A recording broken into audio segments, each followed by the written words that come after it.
Hi, thank you for watching my very first YouTube tutorial. Well, for starting it, even if you don't finish it. I'm making Cajun chicken pasta today. So we're going to start by dicing a medium bell pepper. Hopefully your knife skills are more impressive than mine, but if not, we get the job done either way, so whatever. We're also going to take 2 heads of broccoli and cut off the florets. I discard the stalks, but that's up to you guys. After we clean and trim our chicken, we're going to make our Cajun seasoning.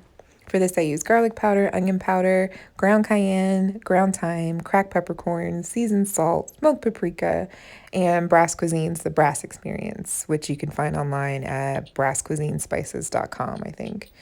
I also like to sprinkle in a little bit of Tabasco. And after it's all stirred together, we're going to add olive oil here because today we're making a bit of a marinade that we're going to use to baste our chicken. I cut each chicken breast down the middle lengthwise. This is so that they will cook more quickly. The thinner, the better. And after we have both sides basted, we're going to let it rest for about 5 minutes while we preheat a pan over medium-high heat. You're going to add some olive oil, and then you're going to cook your chicken for about 5 to 7 minutes on each side.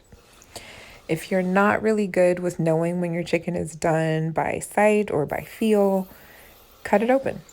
Nobody's going to judge you, or I'm not, at least. But if you're worried about losing juices, I would suggest investing in a meat thermometer.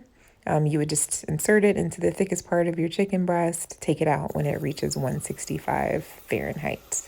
And you know that it's done, and it'll still be juicy. So next we're going to make our sauce. So we're going to melt some salted butter and some roasted garlic and more Cajun seasoning over medium heat. I actually have quite a bit of the Cajun seasoning in my cabinet because I make it in bulk when I make it. After you've cooked the garlic until it is fragrant, we're going to add in our vegetables, which I have steamed in the microwave because my family tends to like a more tender bite in their pasta. Me, I would throw it in washed and raw so that it's firmer. Then we're going to toss in our sliced chicken breasts. And after we have that combined really well, we're going to add in about 1.5 pints of heavy cream.